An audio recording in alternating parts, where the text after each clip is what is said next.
नमस्कार दोस्तों, आज की इस वीडियो में हम जानेंगे देव्यापराध क्षमापन स्रोत।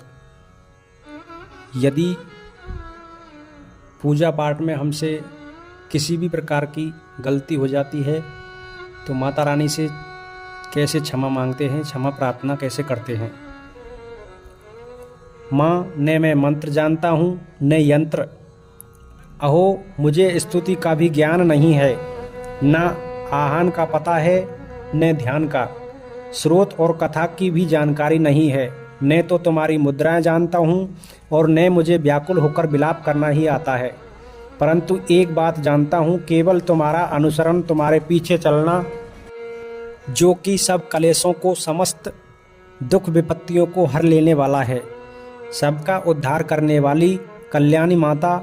मैं पूजा की विधि नहीं जानता, मेरे पास धन का अभाव है, मैं स्वभाव से भी आलसी हूँ तथा मुझसे ठीक ठीक पूजा का संपादन नहीं हो सकता।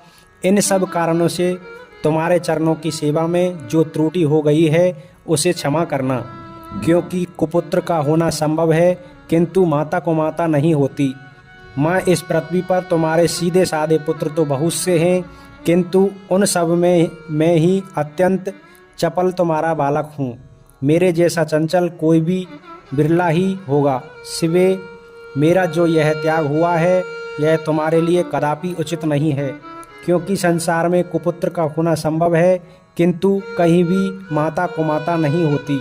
जगदम्बा माँ, मैंने तुम्हारे चरणों की सेवा कभी नहीं की, देवी तुम्हें अधिक धन भी समर्पित नहीं किया, तथापि मुझ जैसे अधम पर जो तुम अनुपम स्नेह करती हो, इसका कारण यही है कि संसार में कुपुत्र पैदा हो सकता है किंतु कुमाता नहीं होती।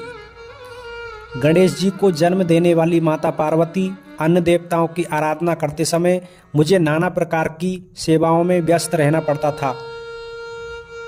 इसलिए 85 वर्ष से अधिक अवस्था बीत जाने पर मैंने देवताओं को छोड़ दिया है।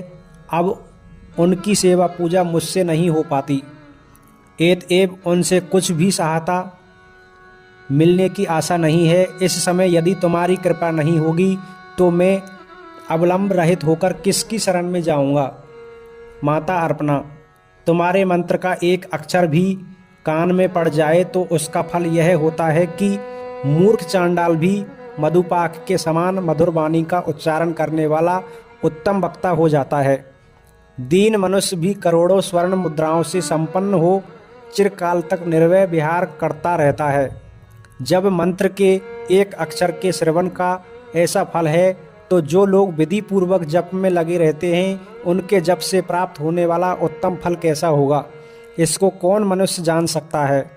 भवानी, जो हमने अंगों में चिंता की राख भभूत लपेटे रहते हैं, जिनका विष भोजन है, जो दिगंबरधारी नग्न रहने वाले हैं, मस्तक पर जटा और कंठ में नागराज वासुकी को हार के रूप में धारण करते हैं तथा जिनके हाथ में कपास भिक्षा पात्र शोभा पाता है, ऐसे भूतनाथ पशुपति भी जो एकमात्र जगदीश की पदवी धारण करते हैं, इसका क्या कारण है।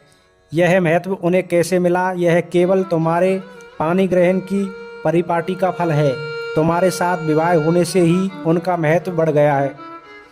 मुख में चंद्रमा की शोभा धारण करने वाली माँ, मुझे मोक्ष की इच्छा नहीं है, संसार के वैभव की भी अभिलाषा नहीं है, न विज्ञान की अपेक्षा है, न सुख की आकांक्षा।